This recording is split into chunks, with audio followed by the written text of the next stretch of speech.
from NFL Network is Tom Pelissero. Tom, how are you? I'm great. I'm so excited to be here with you guys. Sorry I was late. Those 49ers guys, man, they hold you forever. Really? They ask you. What they want to know?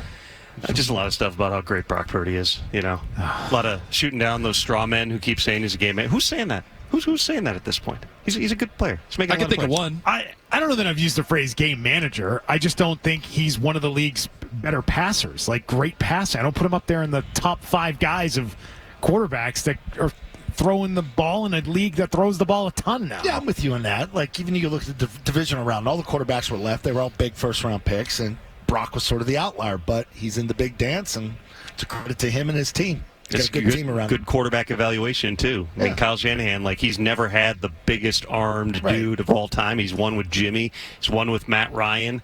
You know, he's won with Matt Schaub. That's true. You got to go back to the Schaub days. Right. So, like, Kirk Cousins, I mean, there's a type here. You're never going to have, like, the biggest, most physical dude. They tried with Trey Lance to get somebody who might bring another dynamic to your offense. But what's it based on? Kyle Shanahan's greatest skill is he gets people open.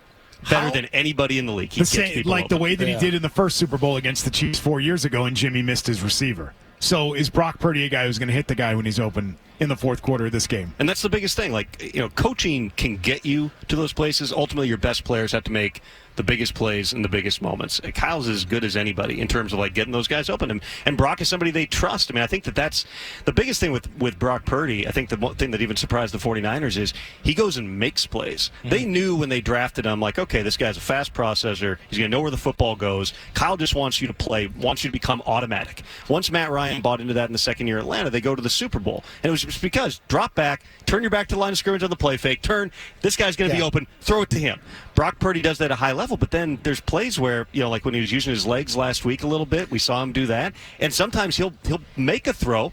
Some of them make you really nervous. Like Kyle was saying last week, that one touchdown pass was like, I'd really rather he not throw that ball, but it was a tight window. Yeah, exactly. Yeah, someone told me they were talking to John Lynch, and when I watch Brock Purdy, look at him, looks like a high school kid, you know, because of his size. And Lynch said, no, cover up the top with your hand. Look at his legs. Look at his legs. He's built like a fullback. And look how strong they are. And that's kind of what I watch now. And that's where he made those 2 big runs last week that sort of sealed the game for him. Yep, he's a really down-to-earth, humble kid. I've gotten to know him a little bit here, too, through the process. You know, everybody says, like, once you win a Super Bowl, you know, do you start to change and stuff like that? I don't know that Brock Purdy's going to do that, man. He's a pretty normal human being who just happens to be playing football at a really high level, and it seems like nothing's too big for him right now. Tom, you've been breaking Patriots news for months now, left and right. What's the word across the league on Bill Belichick right now? Well, I would say my biggest surprise of the entire thing, besides the fact that Bill Belichick does not have a job right now, was just the way that things played out in Atlanta. Because he had the extended meeting with Arthur Blank, which you would think that's the most important meeting, right? You don't need to interview Bill. You don't need to go through, he doesn't need to have a book. You don't need to go through schemes with him. It's okay. Are we doing this? Then he agrees to go through the car wash, where he goes into the building, meets with every different department, just like all the other candidates were doing, which is Bill, I mean, frankly, humbling himself to say, you know what, all right, I will go through the rest of this process. My understanding is him and Blank were still talking regularly all the way up until, you know, a day or two before Raheem Morris was hired, which to me says Bill either believed he had assurances or believed that he was going to be the Falcons head coach, and then all of a sudden there's this pivot off it, and they decide to bring back a guy in Raheem Morris, who had been in the building before, which allows them to preserve their structure. People keep saying Bill wanted all the power. It's about power. It's not about power. It's about Bill has structured the organization the way that he thinks you win, the same way since 1991 in Cleveland. Yeah. It's always been contractually. You cannot have a GM.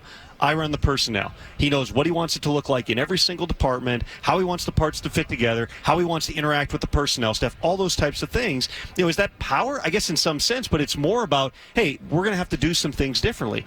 Teams, to take the Falcons, for example, have operated completely differently, even though they had a Patriots guy in Thomas Dimitroff who was there for, a decade and a half as the general manager and kind of reset some things. It's not a coach God type of a setup, which I think is sort of the way that things were set up for a long time in New England. The coach is at the top of the food chain. He sets the rest of the program. It was not like Bill told him, hey, you got to fire these 20 people, and that's why he didn't get the job in Atlanta. That's not it at all. However, how their functions operated and how it fit together with how Bill wants to run it, that's where you had some probably discrepancies with how the Falcons have run things versus how Bill would want to set them up. Did you think the job was offered to him then, and that he walked away? Because No. I think some people are looking at it saying, well, he looked at the structure, he said, I don't like it, not my time. No. Okay. He was not offered the job. I would say it did get to the point, again, Bill was doing a lot of homework on this, every aspect of it, and talking to people and talking to Arthur Blank. It just seems as if the Falcons got to a point where they had to decide, hey, Bill's 71, 72 years old. Are we going to restructure everything that we've been doing a certain way for a long period of time to bring in a guy at that age and try to win in this very narrow window and bring in the people he wants to bring in and structure things the way that he wants to? In Raheem Morris, it's the polar opposite, where it's, well, he already knows how we operate, so this allows everything else to stay more or less the same. The reporting structure changed a little bit, but that's minor stuff. Did Bill turn any interviews down? Not that I'm aware of. No, Bill was open to a lot of different things, but realistically, going to like Carolina wasn't going to make sense. Carolina, just with how far they had to go from a roster perspective, that style of owner, I think David Tepper can be a really good owner, but right now he's obviously very, very involved, and I don't think that interaction with Bill was something that Bill was going to go down the road with, nor was Tepper going to go down the road with Bill on that. They explored it last year, but this time around, I never got the sense that was realistic. Washington was something that came up. I know that there was some level of interaction. It was never to the point of an interview. It was never down the road at all.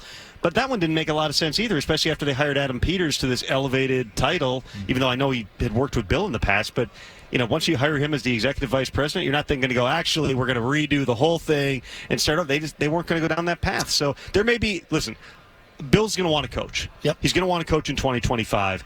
There are going to be jobs that I think are perhaps going to be a better fit when you look around the league at potentially some of the guys who did not get fired this year and those jobs that might potentially become open. All right, so Bill doesn't have a job. Mike Vrabel doesn't have a job.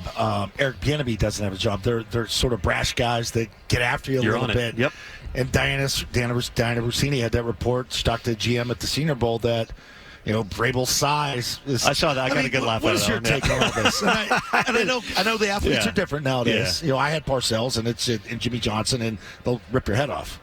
And that I think that's a great point, because I think that the theme that you saw, there were 8 hires here. And besides Jim Harbaugh, who's in his own category, because, I had one coach in the league text me, he goes, he's a robot from outer space sent here to coach football.